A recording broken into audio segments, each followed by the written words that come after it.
Hi, everybody. Rachel Mohr with Rachel Mohr Coaching.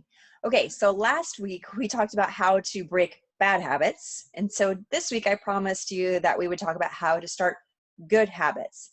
So really, it's just the opposite. The opposite of what you do to break a habit is what you need to do to start a habit. So with breaking a habit, as a recap, right, it was make it invisible, make it unattractive, make it difficult, and make it unsatisfying. So the reverse of that, if you're wanting to start making good habits, right, start a good habit, is to one, make it visible, two, make it very attractive, three, make it easy to do, and four, make it satisfying.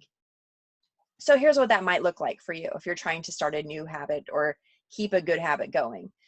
One of the things that I love to do, and I know I've mentioned this before, is to exercise because it's a very cathartic process for me. It helps me to be able to be in a place where I need to be throughout my day to be able to function in the way that I want to function. In particular, my brain and my emotional levels where I need them to be and where I want them to be. And so when it comes to making it visible, one of the things that I do is every night before I go to bed, then I put my running shoes where I can see them before if I'm going to walk out of my bedroom door, then I have to be able to see my running shoes. And so I make it very visible that that's something that I'm going to be doing. I put it in my path. Okay. And then I also make it attractive. I have bought cute clothes, like cute things to work out in. And so I feel really, attractive whenever I'm exercising and get myself, in my workout gear. And so it makes it fun. It's appealing to me to be able to do that versus just, some torn t-shirt or some, old t-shirt and whatever kinds of pants. If I feel like it's attractive, then I'm more willing to do it. And then the third thing is to make it easy.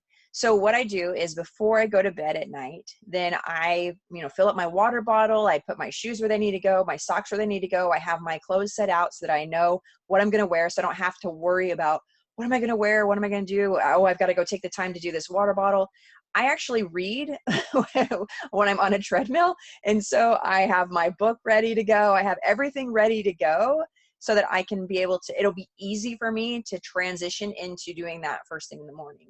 Okay. So I get up this is what I do. I get up in the morning. I always read a scripture first, and then I do some meditation, and then I exercise. But by doing that, whenever I'm leaving my room, then I see those things are right there, and I have to purposely pass by them if I want to just, not do them, but I'm still going to see them, and I'm going to know that that's what I need to be doing and I want to be doing. Okay. So the fourth thing is to make it satisfying. So whenever I'm exercising, then I actually pray a lot of times while I'm exercising, and I, give thanks for my healthy body and that it can function so well, and that I can think clearly, and then I can do all these things that exercising brings to me.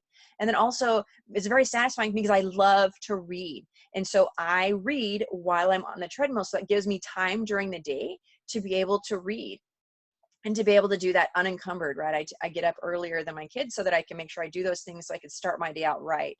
And by doing those things, it becomes very, very satisfying to me.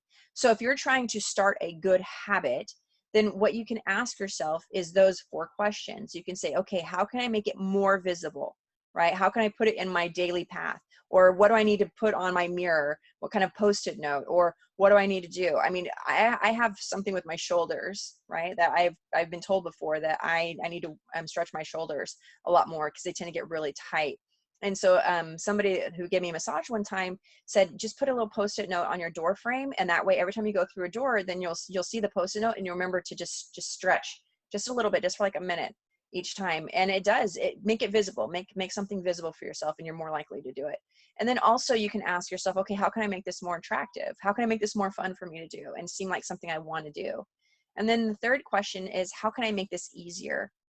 And by setting up your environment to be able to make it easier, then you're much more likely to do it. Okay. And then the fourth thing is, how can you make it satisfying? If it's something like saving money that you can't see immediately how that's going to be helpful, then you can put something together to where maybe you have an envelope that says, family trip, or, cute dress, or, whatever it is, gym membership, whatever it is that you want to be able to save money for.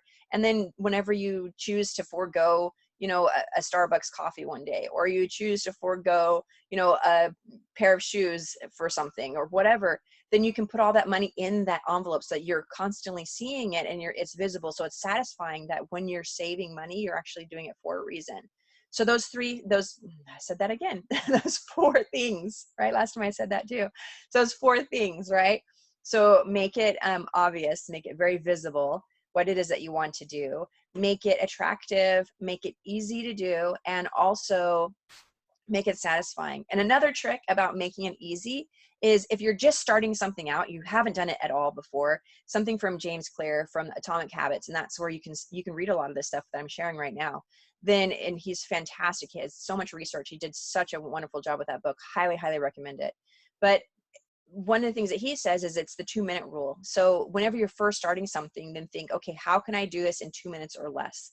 And if it takes 2 minutes or less, then you need to break it down until it can take only 2 minutes. So for example, if you want to write something, then only write for 2 minutes, set an alarm, and at the end of 2 minutes, then stop.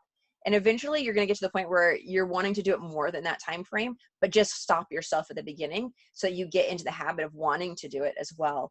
And that will help you too, to make it easier. So hopefully that's helpful. Thanks so much for watching, guys. Have a good one out there. Bye.